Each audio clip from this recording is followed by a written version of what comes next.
I wasn't just the family disappointment. I was the punchline to their jokes. Every medal I earned, every life I saved it, didn't matter. Not to them. My name is Megan Brooks, and I grew up in a home where your worth was measured by your grades, your degrees, and the weight of your last name. In the Brooks family, prestige wasn't optional, it was the air we breathed. My father, Dr. William Brooks, a celebrated dean of economics at a top university. My mother, Dr. Margaret Brooks, a renowned biochemist. My brother, Ethan, a straight A student, destined for the Ivy League and a law firm before he could even drive. And then there was me. I was the outlier, the child who didn't quite fit the mold they had carved in stone long before I could even spell my own name. From the moment I could hold a pencil, my life was planned. Ivy League, medical school, a white coat, a stethoscope. The family legacy. There was no room for deviation, no tolerance for dreams that didn't come, wrapped in diplomas with golden seals. They thought they were building me a future. I was suffocating in a prison disguised as opportunity. Every summer, while other kids chased fireflies or went to camp, I was buried in science textbooks. My bedroom walls weren't covered in posters of pop stars. They were plastered with anatomy charts and chemical equations. My parents paraded me around their colleagues like a project in progress. This is Megan. She's going to be a doctor. It wasn't a question. It was a verdict. But the truth, my heart never belonged in a lab. When I was 9, my grandfather, my dad's father, told me stories he wasn't supposed to share. Stories about being a combat medic in World War II, about mudblood and the deafening crack of gunfire. He showed me his medic badge once, his hands trembling as he held it. I didn't save the world from an office, Megan. I saved it one soldier at a time right there in the dirt. His words planted a seed I wasn't brave enough to water. Not yet. In high school, I was solid, but never brilliant. B+ average, decent SATs, great on the track team. I could almost see the disappointment dripping from my parents' eyes when they looked at my college applications. My brother Ethan had perfect scores. He had offers from everywhere. I got rejection letters and half-hearted acceptance packets. We'll make it work, my father said, his voice heavy with unspoken shame. State school isn't the end of the world. Maybe you can transfer somewhere better. That spring, a military recruiter visited my school. Sergeant Amanda Wallace. She spoke about the Army like it was something noble, something purposeful. She talked about being a combat medic, about saving lives when seconds mattered, and suddenly the suffocating fog that had followed me my whole life began to lift. I came home that night and said the words I knew would break something permanent. I want to enlist. The silence at the dinner table was suffocating. The military, my father almost choked on his wine. That's for people who can't make it anywhere else. You're not one of those people, Megan. You're not a disappointment. But that's exactly what they thought I was. My mother buried her face in her hands. Where did we go wrong with you? We gave you every opportunity. And Ethan? He laughed. Actually laughed. Playing soldier. Megan, really? You think you'll be some battlefield hero? You'll be stuck in some office counting bandages. They didn't hear me when I said I wanted to be a combat medic just like Grandpa. They didn't see me. That night, I sat on my bed, staring at 2 papers, the college acceptance to the state school they pitied, and my Army enlistment contract. I chose the Army. 2 weeks later, I boarded the bus to basic training, carrying nothing but a duffel bag and the weight of their disappointment on my shoulders. At basic, something clicked.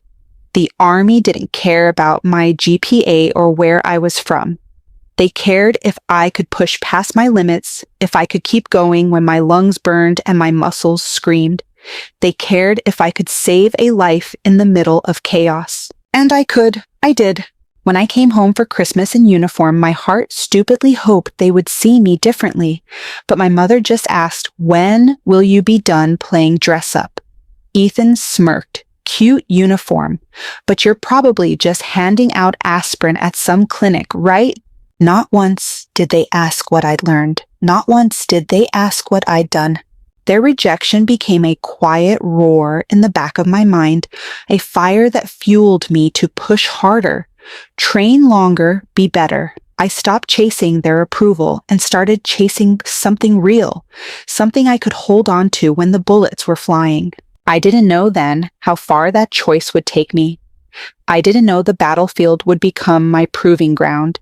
And I didn't know the day would come when even the President of the United States would recognize the value they refused to see. But I was done waiting for them to notice. I would become undeniable whether they looked or not.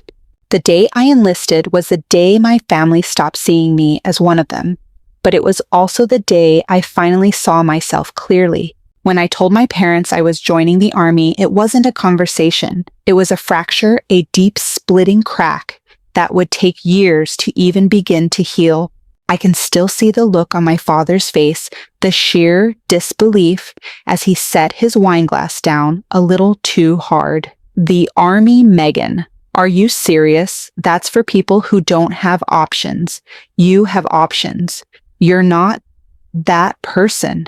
But I was. I was the person who didn't fit in their perfect world. I was the person who couldn't breathe under the crushing weight of their expectations. My mother's hands trembled as she covered her face. Where did we go wrong? We gave you everything, every opportunity. Why would you throw that? I remember my brother Ethan leaning back in his chair with a smug grin. You're playing soldier now. What are you going to do? Hand out Band-Aids in a supply closet. You know, this isn't a movie, right? You're not going to be some battlefield hero. It's just the Army. Their laughter, their dismissal, it should have broken me, but it didn't.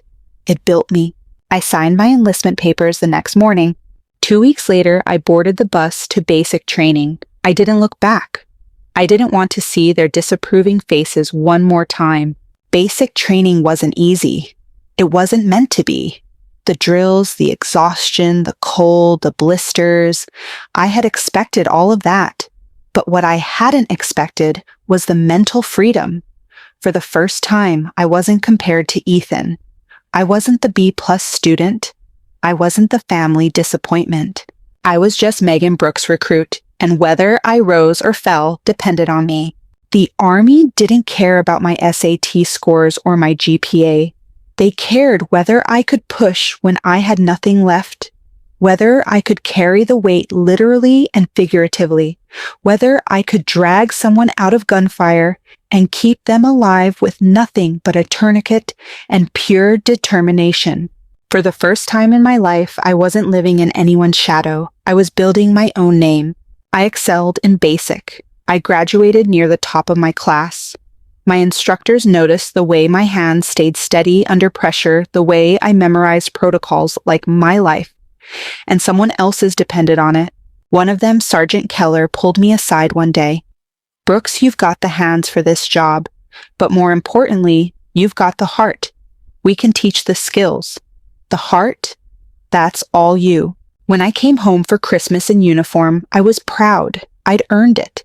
I'd survived the trials, the bone-deep exhaustion, the endless drills that had forged me into something my family would never understand. But when I walked through the front door, I realized nothing had changed. My mother barely glanced up from peeling potatoes. "When will you be done playing dress up?" she asked, as if my uniform was a Halloween costume. Ethan smirked, tapping the ribbons on my chest. "Cute. Do they hand those out for perfect attendance?" They didn't ask about my training. They didn't ask what I'd learned or who I'd helped.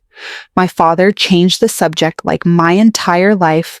Choice was an inconvenience he couldn't be bothered to acknowledge. I left early, returning to base with the bitter taste of rejection burning in my throat.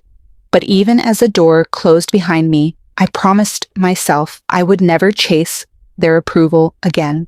The Army became my home. My fellow soldiers, my real family.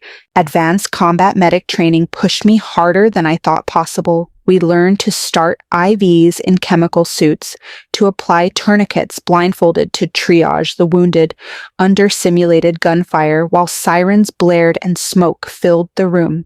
Failure wasn't an option. In combat, you don't get second chances. I found my rhythm, my place. I discovered I had a calmness under pressure that others leaned on. I could work with chaos in my veins and clarity in my hands. I wasn't perfect, but I was becoming something real. When I called home to share my graduation, my father's voice was cold. "When are you going to get serious about your future?" "The Army isn't a real career, Megan." "Maybe not for you," I said, my chest tight, "but it is for me." My mother's response: "Well, let us know when you're done pretending. We're still hoping you'll go back to school." Pretending. It's funny. In their eyes, I was playing soldier, but in mine, I was becoming one. Soon after, I received orders for Afghanistan. I packed my bags with steady hands and a heart that no longer needed their validation. I knew what I was doing. I knew why I was doing it. I wasn't running from their expectations anymore. I was running towards something that mattered. And no matter what they thought, I was never going back to the version of myself who begged to be seen. I would earn my place not in their eyes, but on the battlefield. And someday they would have no choice but to see me. In the Brooks family, success was measured in titles and trophies, but on the battlefield, success was measured in heartbeats, who lived and who didn't. When I deployed to Afghanistan, I wasn't naive. I knew my family wouldn't send care packages. I knew there would be no letters, no emails asking if I was safe.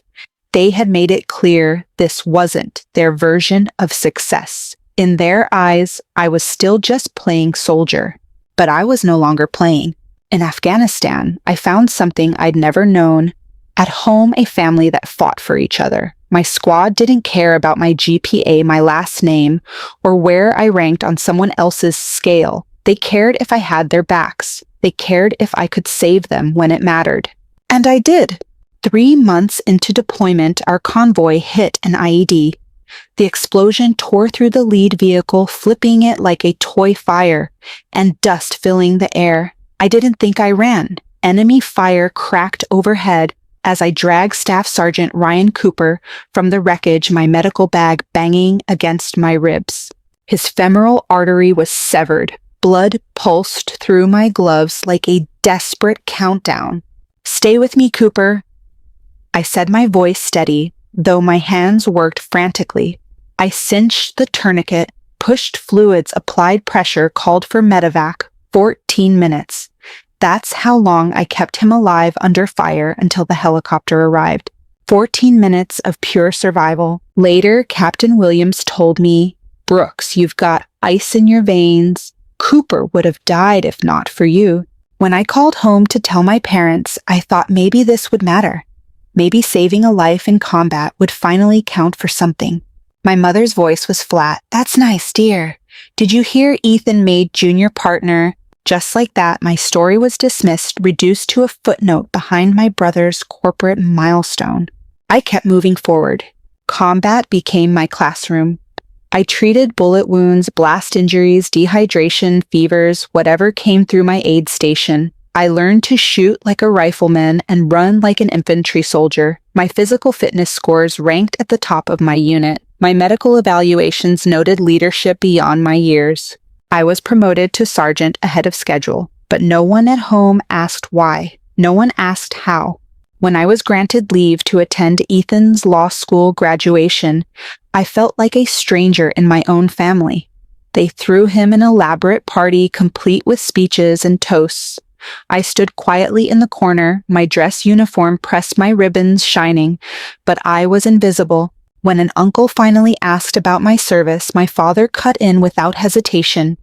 "Riley's doing fine in the Army, but today is about Ethan's achievements." My mother glanced at my uniform's colorful ribbons like they were costume jewelry. "What are those for?" "This one's for combat medical service. This is a commendation medal with a valor device." "Fascinating," she said, her tone bored. Did you know Cousin Allison just finished her residency at Johns Hopkins? Now that's a proper medical career. I wanted to scream, to shake them, to make them see, but I realized I couldn't force them to value what they'd already chosen to dismiss. So I returned to Afghanistan, where I wasn't a disappointment, I was a medic. I was someone people trusted with their lives. 6 months later, I faced the mission that would change everything. We were deployed to a volatile region with heavy enemy activity. The night before we shipped out, I made one last call home. I needed to hear something human from them. We're about to deploy to a pretty dangerous area, I said, carefully choosing my words. Try not to play hero over there, my father replied. The real heroes come home and build real careers. There it was again, dismissal wrapped in condescension. My mother's parting words, your brother's engagement party is next month. We'll send pictures. I hung up knowing without a doubt I was on my own. During the mission, our helicopter was shot down. We crash-landed in hostile territory, surrounded and outnumbered. I stabilized 2 critically wounded pilots. Under fire, dragged them to cover while bullets tore the dirt around us. We fought for hours, running low on ammo bodies, falling hope slipping away. When Specialist Rivera took a round to the thigh, I crawled to him through open ground enemy fire buzzing past me.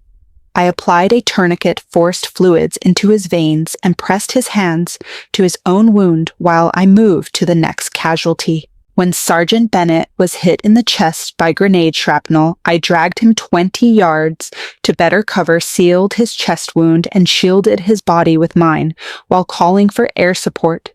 Shrapnel tore into my own leg, but I didn't stop. We held that position for 4 hours until airstrikes opened an escape route. I led the evacuation of the most critical wounded, guiding them through rugged terrain for 2 days with dwindling supplies and a searing pain in my own leg.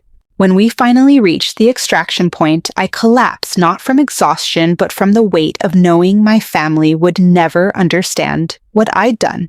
What I didn't know was that the intelligence I radioed during those desperate hours would help save 27 hostages in a follow-up mission.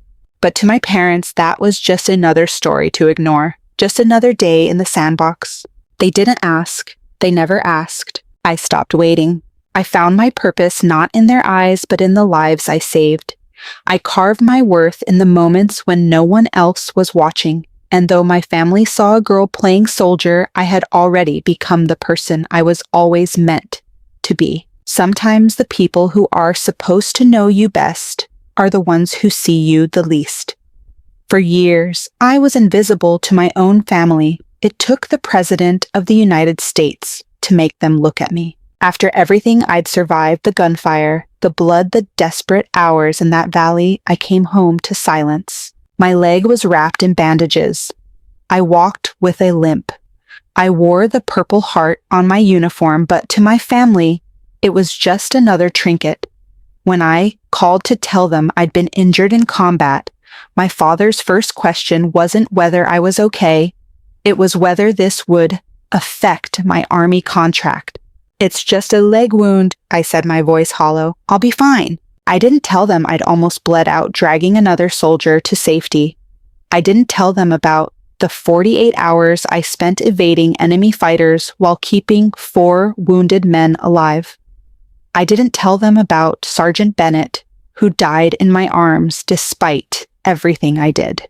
Why would I? They wouldn't have listened. The physical scars healed faster than the emotional ones. The nightmares clung to me, sharp and relentless. The guilt settled like a stone in my chest. And still I went back to work, transferring to Walter Reed to help other wounded soldiers find their way back from the edge. At Walter Reed, I found my tribe. Soldiers who understood the invisible weight we carried. Patients who trusted me, not just because I wore the uniform, but because I'd lived it. Because I'd bled in the dirt, just like them. I developed new pain management protocols. I started support groups for combat medics struggling with survivor's guilt. My commanding officers noticed. They told me I was making a difference. But none of that mattered to my family. They didn't ask about my work. They didn't visit. My mother sent a single text one Thanksgiving. Hope you're eating something today. Ethan's wedding photos turned out beautifully. That was it. I told myself I didn't care. I didn't need them to see me. I had my purpose. I had my people. And then the call came from the Pentagon. Sergeant Brooks report to the office of the Secretary of the Army. Dress uniform required. My stomach twisted. A summons like that wasn't casual. Had I done something wrong? Was there an issue with the classified mission? What I didn't expect was to be met by a brigadier general and a man from the White House military office. They told me my actions during Operation Silent Retrieval had been reviewed at the highest levels. That intelligence I provided while wounded and under fire had directly led to the rescue of 27 hostages and the prevention of planned terrorist attacks on U.S. soil. I was being awarded the Distinguished Service Cross, the second highest military decoration, personally presented by the President. I sat there in stunned silence, barely able to breathe, and in that quiet moment, one question surfaced. Should I invite my family? After years of being dismissed, belittled, and ignored, did I still want them to see me? I debated for hours. In the end, I sent a simple text, receiving the Distinguished Service Cross at the White House. Next Thursday at 2 p.m. You're welcome to attend if you'd like. Their response: we'll check our schedules. Your father has a faculty meeting that might conflict. It was so perfectly them. A faculty meeting might outweigh their daughter receiving one of the nation's highest military honors. Eventually, they confirmed they would attend. I suspected it was more about appearances than support. On the day of the ceremony, I arrived at the White House in full dress uniform ribbons, aligned boots polished to perfection. My heart pounded as I stood in the East Room, waiting for my name to be called. My family arrived late, sitting stiffly near the back, looking out of place among the generals and dignitaries. When the military aide read my citation, I saw their faces shift from polite boredom to confusion to disbelief. They had never heard these details. They didn't know about the helicopter crash, the 4 hours under fire, the soldiers. I saved the intelligence. I radioed while my own blood seeped into the dirt. When the president stepped forward, his words cut through the silence. Sergeant Brooks didn't just save her team, she helped rescue innocent civilians and prevented attacks on American soil. Her actions exemplify the highest traditions of military service. He placed the medal around my neck, leaned in, and quietly added, "One of the hostages you helped save was my brother." In that moment, my knees nearly gave out. My story, the one my family had dismissed for years, mattered more than I ever imagined. When the room erupted in applause, my family stayed seated, stunned and silent. Later, at the reception, generals and military leaders lined up to shake my hand. Some of the aid workers I'd helped rescue found me tears in their eyes, thanking me for giving them another chance at life. I caught sight of my family across the room. For the first time, they looked small, uncertain, out of place in a world where I belonged. My father approached awkwardly. That was quite a ceremony. "Thank you for coming," I said, my voice formal, guarded. "We had no idea," my mother whispered. "You never told us." "You never asked," I replied. Ethan, always the golden child, finally looked at me without mockery. Those stories, they were real. All of it. Before I could answer, my former team leader appeared and said, without introduction, "Brooks is the bravest combat medic I've ever served with. She saved us. That's not up for debate." My family had no words. I walked away toward the people who had always seen me, who had fought beside me, who had known my worth without needing a medal to prove it. That day, my family finally saw me, but I no longer needed them to, because I had already saved myself. The medal didn't heal me, neither did their applause. What healed me was understanding that my worth had never belonged to them. After the White House ceremony, everything looked different, but the ache inside me didn't disappear overnight. Sure, my family had seen me, They'd finally been forced to face the truth about what I had done, what I had survived. But seeing isn't the same as understanding, and recognition isn't the same as love. I went back to Walter Reed where the real work waited for me, where wounded soldiers needed someone who knew what it felt like to wear both the uniform and the scars. My days were filled with training sessions, medical evaluations, and therapy groups for combat medics who, like me, carried invisible wounds. My father surprised me 3 weeks later. He showed up unannounced at my apartment in San Antonio, looking strangely out of place in jeans and sneakers instead of his usual academic blazer. "I was hoping you could show me around the base," he said, his voice quiet, his hands buried in his pockets. "If you're willing." I almost told him no. I almost told him it was too late. But something in his eyes, something I'd never seen before, stopped me. So I said yes. I walked him through the medical training center where I now taught.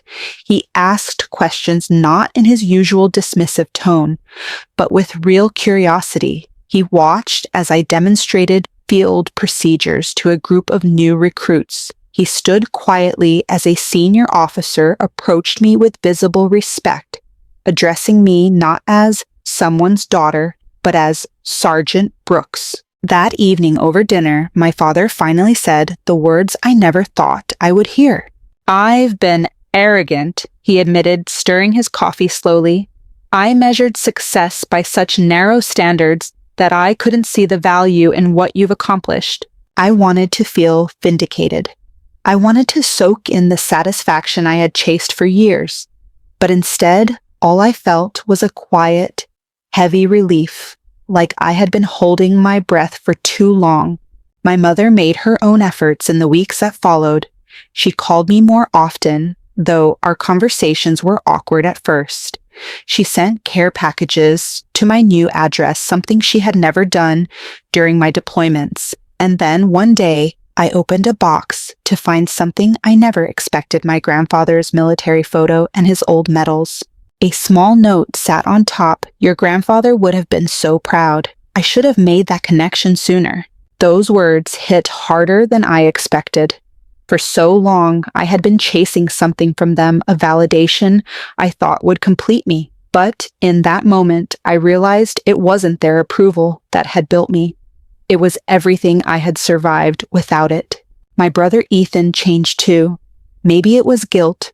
Maybe it was the shock of that White House moment lingering longer than any of us anticipated. He started volunteering with a veterans legal aid group, helping former service members fight for their benefits. "I wanted to understand your world better," he told me one night over the phone.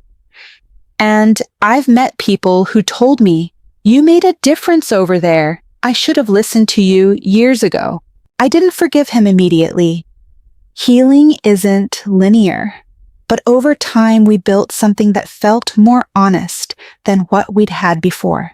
3 months after the ceremony, I agreed to attend a family therapy session back home in Boston. Sitting in that sterile room with a compassionate but no-nonsense therapist, my parents finally cracked open the walls they'd built for decades.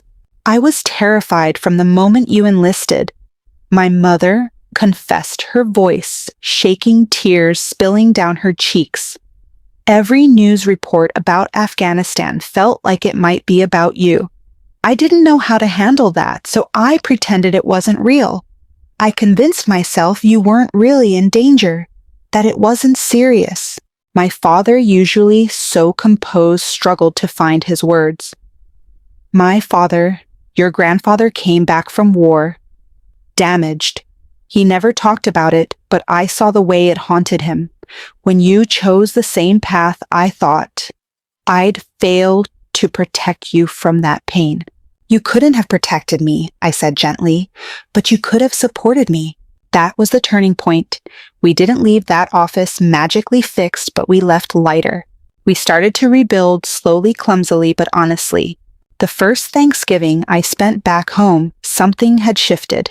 My family invited both my military friends and their academic colleagues. For the first time, those two worlds shared a table. On the living room wall next to Ethan's law degree and my father's framed faculty awards, my mother had added my medals. She had created a shadow box with news clippings from the White House ceremony and a map of my deployments. "I should have celebrated you sooner," she said, her voice soft, her regret real. "I'm trying to make up for lost time."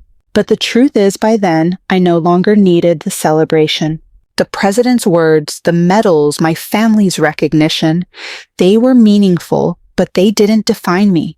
What defined me were the nights spent dragging wounded soldiers out of gunfire, the missions no one would ever hear about, the trust placed in me by people who knew what it meant to fight for each other. One afternoon, after teaching a combat medic class, a young recruit approached me. "Sergeant Brooks," she said, nervous but determined. "I joined because of you. I saw your story on the news. I want to make that kind of difference." I looked at her and saw my younger self, the one who had wanted so badly to be seen. "The medals don't make the medic," I told her.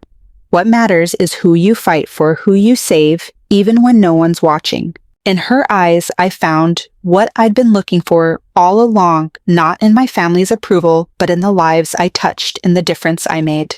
And I realized I had saved myself long before anyone else knew to clap. Sometimes the answers we search for in others were quietly sitting in their shadows all along. For most of my life, I thought I knew exactly why my father dismissed me. I thought his rejection came from arrogance, from rigid expectations, from his obsession with academic success. But life has a way of revealing layers you never knew existed if you're willing to look. 6 months after the White House ceremony, my family and I had found a fragile rhythm. It wasn't perfect. Some wounds were still tender, but something had shifted. They asked more questions now. They listened not just to reply, but to understand. That Thanksgiving was the first holiday I had spent at home in years. The dinner table felt different. My military friends sat alongside family acquaintances, two worlds that once seemed miles apart, now sharing mashed potatoes and quiet stories. After dessert, my father asked me to help him find a book in his study. I remember it so clearly. The air smelled like old leather and fresh coffee. His shelves were perfectly arranged, his papers precisely stacked. But as I searched the lower drawers, I found something that didn't belong in his neat, curated world, a worn military recruitment brochure dated decades ago, the edges soft from being handled too many times. Across the cover, I recognized his handwriting, notes in the margins, circled words, calculations. I stood up slowly, holding the fragile paper in my hands. "Dad, did you think about enlisting?" His shoulders stiffened. For a moment, I thought he might deny it. But then he let out a breath I didn't know he'd been holding for years. "I was all set to join the medical corps after college," he said quietly. "Had my physical, filled out the paperwork, told your grandfather I was going." I waited, my heart thudding. "He talked me out of it," my father continued. "Said he'd seen enough Brooks men come home broken. He wanted something different for me, something safer." His voice caught a rare crack in his usual composure. "I let him steer me away from it. And when you enlisted, I think I resented you for having the courage I never had." The room spun a little as the weight of his words settled around us. I had spent years believing I was fighting for his approval, that I was rebelling against him, trying to prove I was worthy. But he had been carrying his own silent war, one I never saw. It wasn't just disappointment, it was fear. It was his own unresolved regret. For the first time, I realized sometimes people reject what they fear the most in themselves. That moment cracked something open between us. He looked at me, then not with judgment or frustration, but with something raw and real. "I think I was hard on you because you chose the path I abandoned. You walked through the fire I was too afraid to enter." I didn't know what to say. I had imagined this confrontation so many times, but I never expected him to admit that his harshness came from his own wounds. "I never needed you to be perfect," I whispered. "I just needed you to see me." And for the first time, he did. Over the next few months, he visited me. On base, sat in the front row when I taught combat medic classes, asked thoughtful questions that surprised even me.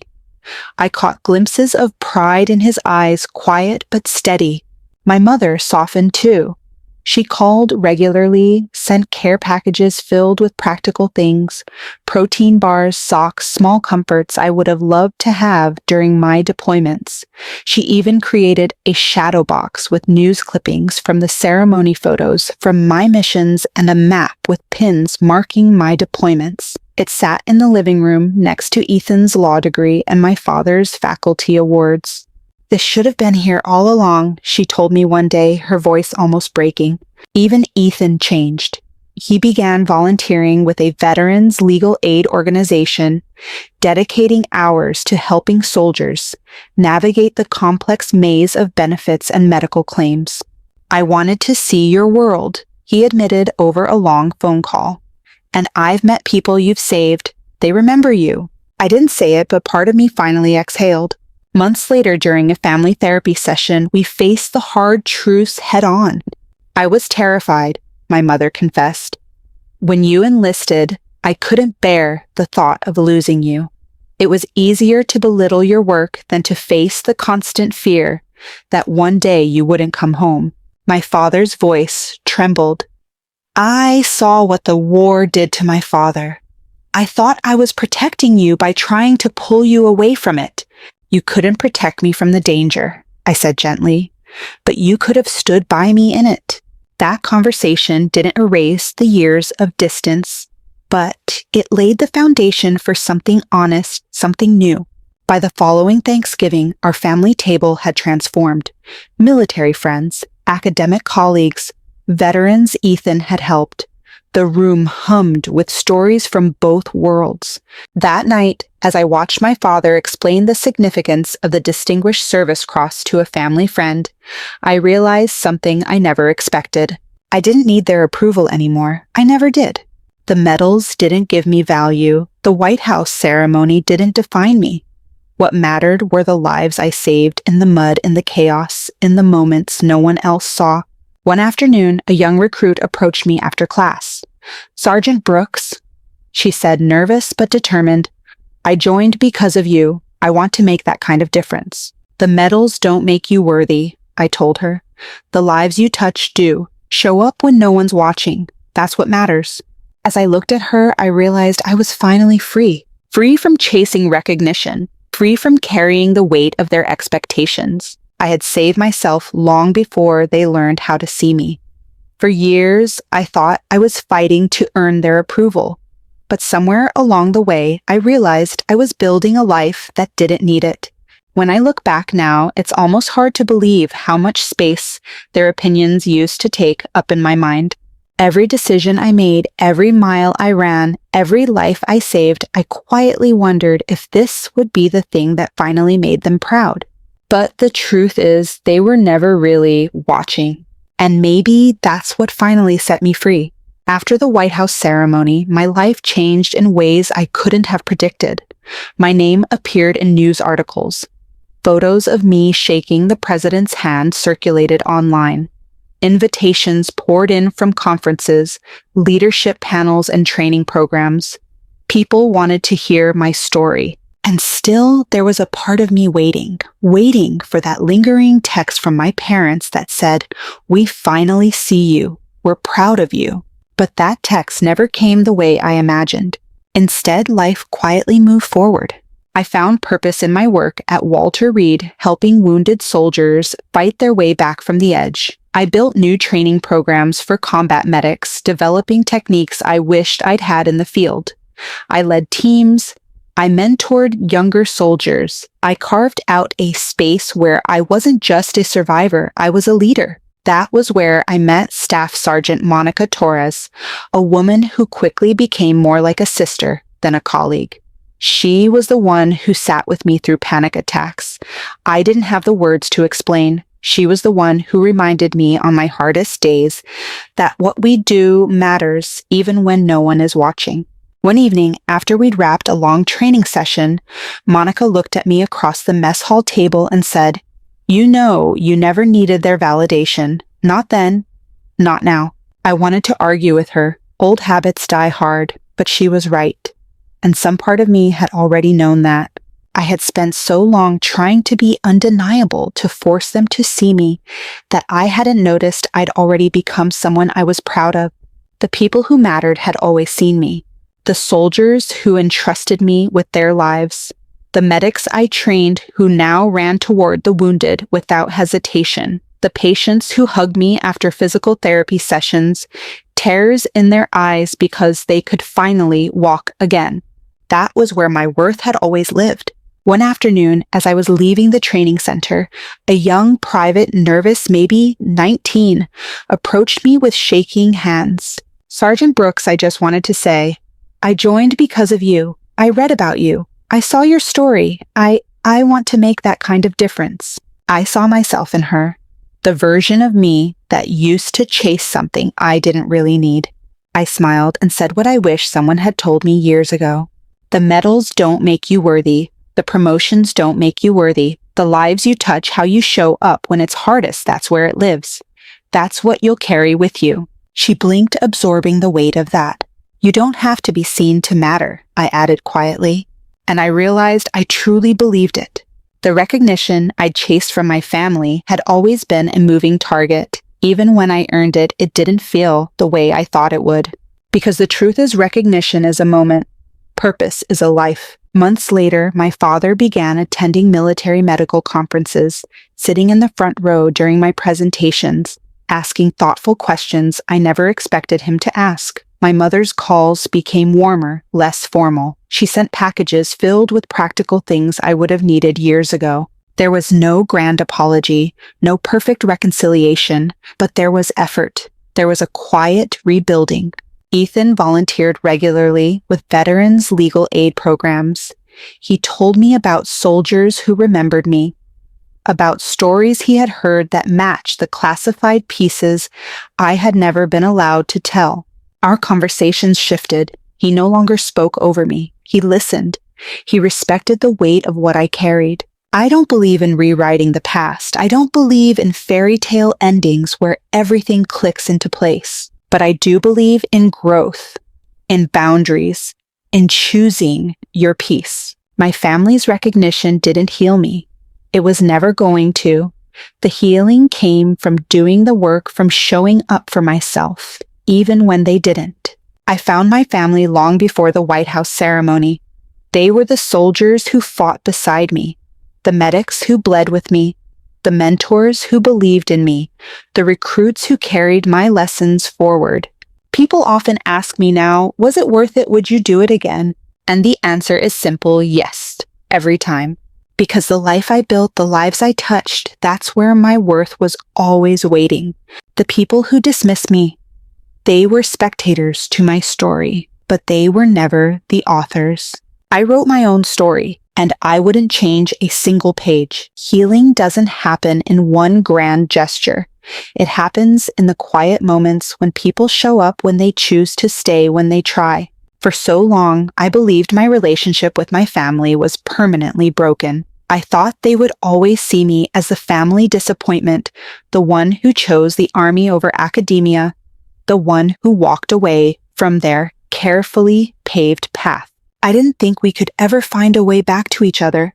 But life, as I've learned, is full of quiet surprises. 6 months after the White House ceremony, after the headlines faded and the applause died down, something unexpected began to happen. My father started showing up, not for photo ops, not out of obligation. He came because he wanted to understand.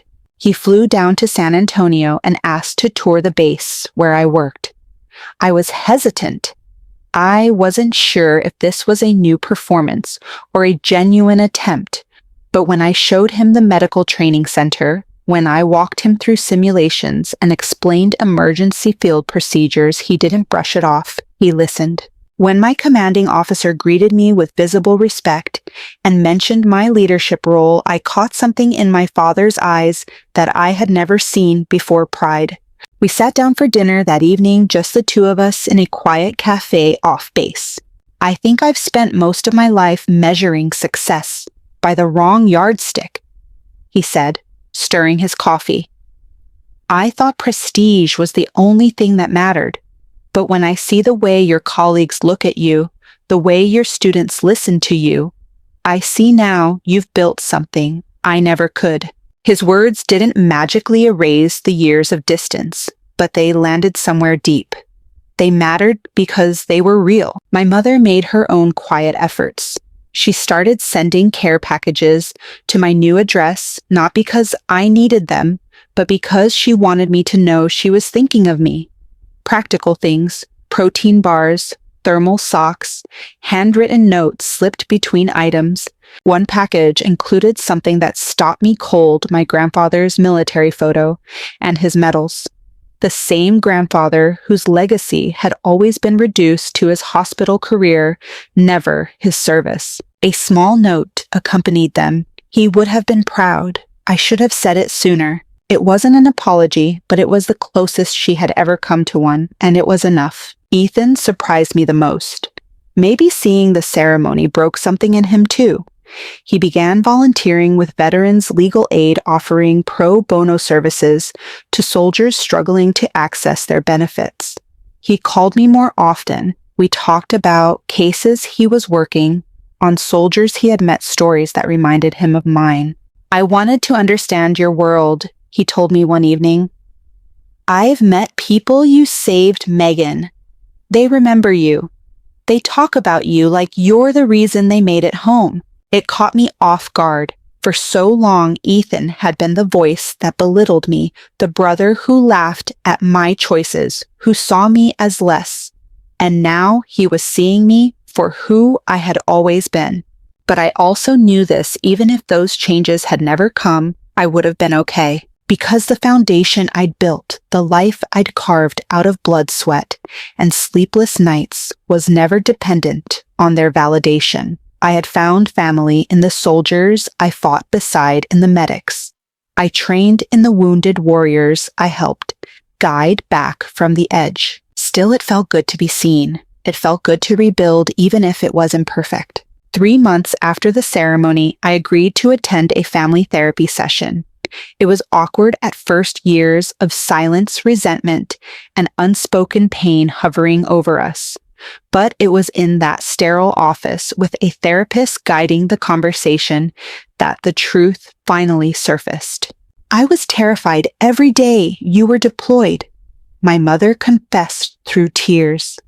Every news report, every casualty count, it felt like I was waiting for your name to appear. Pretending your job wasn't dangerous felt safer than facing the truth. My father, usually so controlled, admitted quietly, I thought if I pushed you toward a safer career, I could keep you from the pain I saw in my father's eyes when he came back from the war. I didn't know how to support you without being afraid of losing you. You couldn't have protected me from the danger, I said gently, but you could have stood by me through it. That conversation didn't fix everything overnight, but it opened a door, and we kept walking through it. Over time, we built something that looked like a new beginning. At the next Thanksgiving dinner, our table was different. My family invited both their academic friends and some of my military colleagues. For the first time, there wasn't a wall between those two parts of my life. My mother displayed my medals in the living room alongside my father's faculty awards and Ethan's law degree. She even created a shadow box with news clippings from the White House ceremony and a map with pins marking my deployments. This should have always been here, she told me quietly. I'm sorry it took me so long. I smiled, not out of triumph, but out of peace, because I had already made my peace long before they caught up. One afternoon, after teaching a particularly challenging combat medic class, a young recruit lingered after everyone else had left. Sergeant Brooks, she said nervously, I joined because of you. I saw your story. I want to make that kind of difference. I looked at her and saw the version of myself who once craved recognition, who once believed worth was something others gave you. I knelt to meet her gaze and said, your worth isn't in the medals. It's in what you do when no one's watching. It's in the lives you touch. She nodded her eyes wide, holding onto those words like they might steady her. And as I watched her walk away, I knew the truth. I had written my own story. I had built my own life, and no one, not even the people I'd once longed to impress, could take that from me. When I first put on the uniform, I thought I was just trying to prove something to my family. But what I didn't know then is that I was building something far greater than validation. I was building a legacy. There was a time when I believed my story would end the moment I hung up my combat boots, that the chapters of firefights, emergency battlefield medicine, and the weight of unspoken pain would quietly fade into the background when I stepped off the front lines. But life had different plans. After everything, the deployments, the helicopter crash, the hours spent dragging the wounded through enemy fire, I found myself in a new role. I wasn't just a soldier anymore. I had become a teacher, a mentor, a guide for the next generation of combat medics. It was a different kind of battlefield, but no less important. At the Army Medical Department Center, I met young recruits who reminded me of the version of myself that first stepped onto the bus to basic training, wide-eyed, desperate to prove their worth, carrying invisible burdens they didn't know how to name. Some of them had read about me. Others had seen a headline or heard whispers about the medic from the White House ceremony. And almost all of them expected me to be larger than life. What they found was someone who had bled someone, who had broken someone, who had made mistakes and survived anyway. I told them the truth. No one told me. When I started, the medals don't make you a hero. The ranks don't make you a leader. The real work, the real legacy is what you do when no one's watching. One afternoon, a young recruit, Private Harris, approached me after class, visibly nervous. "Sergeant Brooks," she said, clutching her notebook, "I joined because of you. I saw your story online. I want to save lives like you did. I want to make that kind of difference." I saw myself in her so clearly. I remembered being that kid starving for purpose, desperate to be seen. I sat down beside her and said, "Saving lives is never just about the moment when you're holding someone's artery closed or starting an IV under fire. It's about showing up for your team every single day. It's about what you do when the cameras aren't there. That's the difference that lasts." Her eyes glistened with unshed tears. She had thought the uniform would give her worth. I understood that so deeply it hurt. Over time, I saw more young soldiers like her, some inspired by my story, others simply chasing a calling they couldn't quite explain. I made it my mission to teach them everything I'd learned, not just about medicine, but about resilience, about grief, about carrying weight you can't always put down.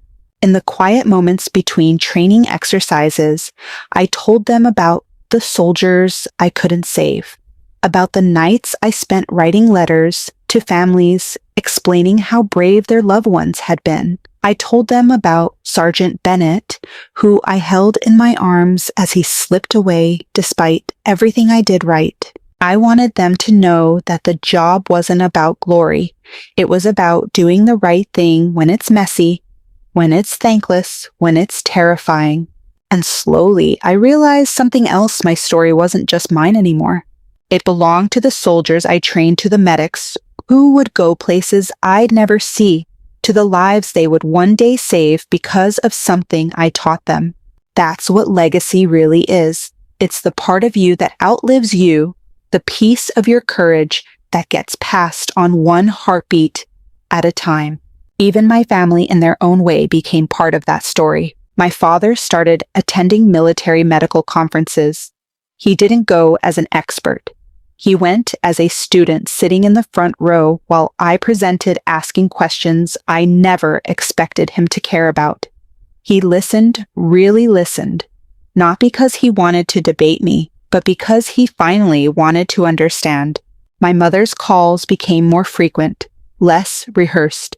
She didn't just ask about paperwork or timelines. She asked about the soldiers I was mentoring, the programs I was building. Ethan's work with veterans grew into something meaningful. He continued to volunteer his legal expertise, but more than that, he became an advocate, someone who finally used his privilege and voice to amplify stories like mine. There was no grand cinematic moment where all was forgiven, but there were countless small moments where we chose to rebuild, and that was enough. I came to understand that their approval had once felt like the summit of a mountain I could never climb. But now, standing here, I realized I'd built my own mountain brick by brick with every life I saved, every recruit I guided, every young soldier who whispered, "I joined because of you." I no longer measured my worth by my family's expectations. I no longer waited for them to clap, because the applause that mattered, the respect that lasted, came from those who had walked through the fire with me, from those who carried my lessons forward into battlefields I would never see. One evening, as I watched a new class of medics graduate, I felt something I had never allowed myself to feel fully before peace. These soldiers would carry the torch. They would make the difference, and a piece of me would go with them. My family, they finally saw me, but I had seen myself long before they caught up. I had written my own story, and now I was helping others write theirs. What about you? Have you ever had your worth questioned by the people who were supposed to value you the most? That question stayed with me long after the medals were pinned and the crowds dispersed. For most of my life, I believed my value would always be something I had to earn, something locked behind my family's expectations, something I would never quite reach. I used to chase recognition like it was oxygen. I thought, if I just worked hard enough, saved enough lives, climbed high enough, maybe, just maybe, they would finally see me. But life taught me something else. The people who understand your value the least are sometimes the people who should have known it best. When I was the family disappointment, my family made sure I never forgot it. My father's silence, my mother's dismissal, my brother's laughter, it all carved deep scars I didn't know I'd carry into adulthood. Every deployment, every emergency, every sleepless night was me trying to rewrite that story to become someone they couldn't ignore. But what I've learned over years of blood, sweat, and battlefield medicine is this: the people who don't see you will never see you clearly until they're forced to. And by the time they finally look, you might not need them to.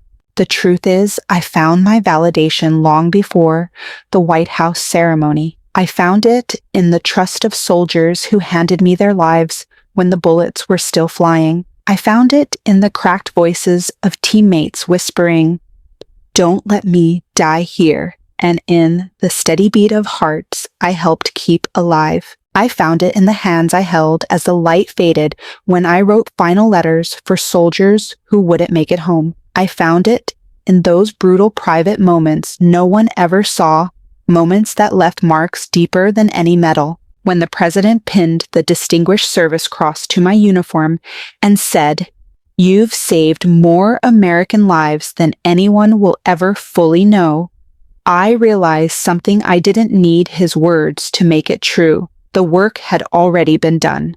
The lives had already been saved. That ceremony didn't create my worth, it just illuminated it for people who had refused to see it before. When my family sat in the back row, stunned by the details of my mission, I realized they were no longer the authors of my story. They were just spectators, witnesses to something they had chosen for years to ignore. But that's not where my story ends. My story continues in every recruit I've trained, in every medic I've mentored, in every life they go on to save. My story lives in the resilience we pass forward, in the quiet bravery of soldiers who show up for each other when no one else is watching. If you're listening to this, if you've made it this far into my story, I want to ask you, have you ever been made to feel small by the people who should have been your biggest supporters? Have you ever chased someone else's approval only to realize the finish line keeps moving? If you have, you're not alone. Maybe your family didn't see your worth. Maybe your teachers, your boss, your friends, maybe they overlooked you, underestimated you, dismissed you. But here's what I know now: your worth isn't in their recognition. It's in your resilience. It's in the way you keep showing up. It's in the way you fight for your place, even when no one's clapping. I wish someone had told me this sooner. I wish I hadn't spent so many years measuring myself by their silence. I wish I had understood that the battlefield, the classroom, the friendships I built along the way, that's where my value always lived. Not in their words, not in their attention, not in their standards. Sometimes people need a moment of public reckoning to see what's been right in front of them all along. Sometimes it takes the President of the United States to shake their vision into focus. But by the time they finally look, you might already know you were enough. You might already be standing tall with or without their applause. That's where I am now. My family eventually showed up. My father attended my medical conferences. My mother sent care packages. My brother dedicated his time to helping veterans. We rebuilt piece by piece, conversation by conversation. We found something that looked like understanding. But I know now that my healing never depended on them.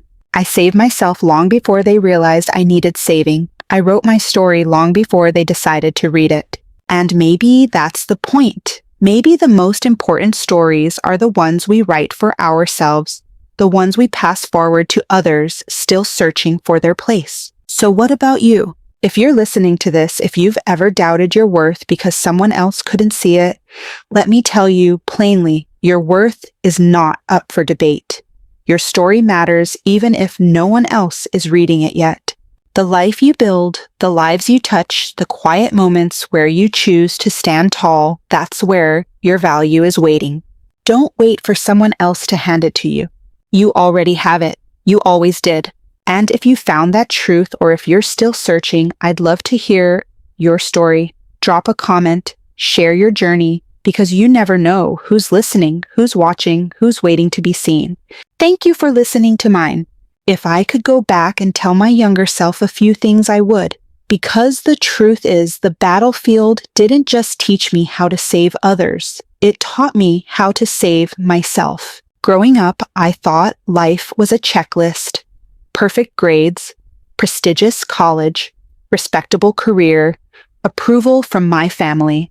But somewhere along the way, I learned the hardest truth: you can follow every rule and still be told you're not enough. When I joined the Army, I was chasing something. I thought if I fought hard enough, if I pushed far enough, I could force my family to see me, to finally matter in their eyes. But the first lesson life taught me was this. 1, no one else gets to define your worth. I spent years waiting for their approval, measuring my value by what they chose to see or ignore. But the people who understand you the least can't be the ones who decide your value. I learned this in a battlefield aid station with blood on my gloves and a soldier's life in my hands. I learned it when I kept a man alive for 14 minutes under fire when I radioed life-saving intel while wounded myself. I didn't need their applause to make those minutes matter.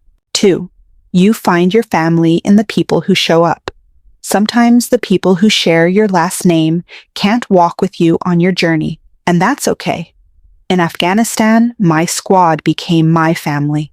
The ones who watched my back.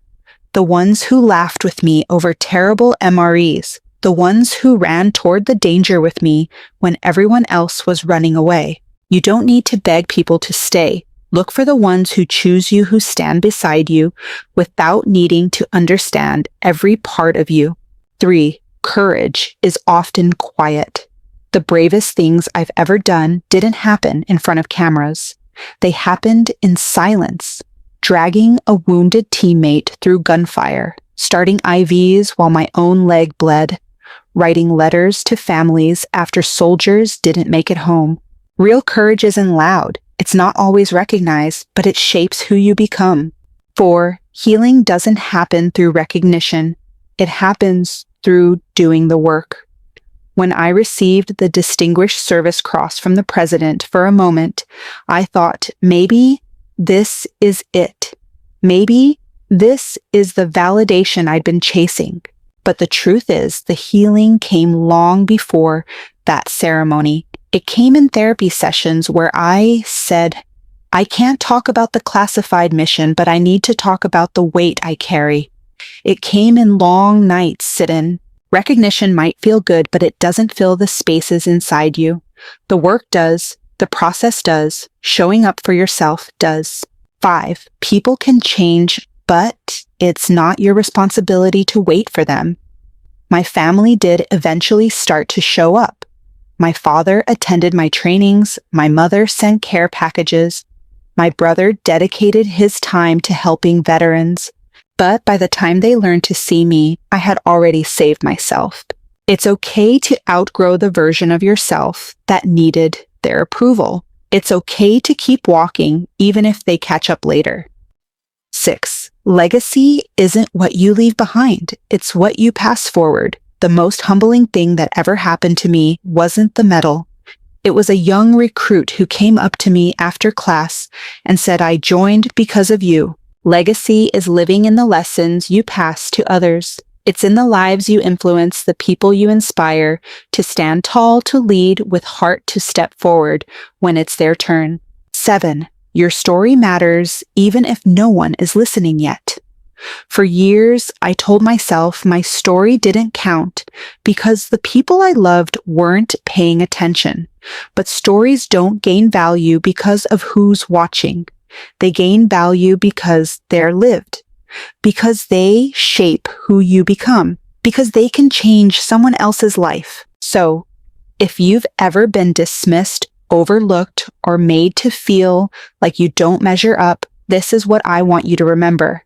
Your worth isn't something others hand you. It's something you carry, something you build, something you decide. I built mine in the mud under fire, in the quiet moments when no one was watching, and I wouldn't trade a single part of that journey. So what about you? What are you building? Who are you becoming? Whose life might you change just by showing up? Maybe today is the day you stop waiting for permission to matter, because you already do.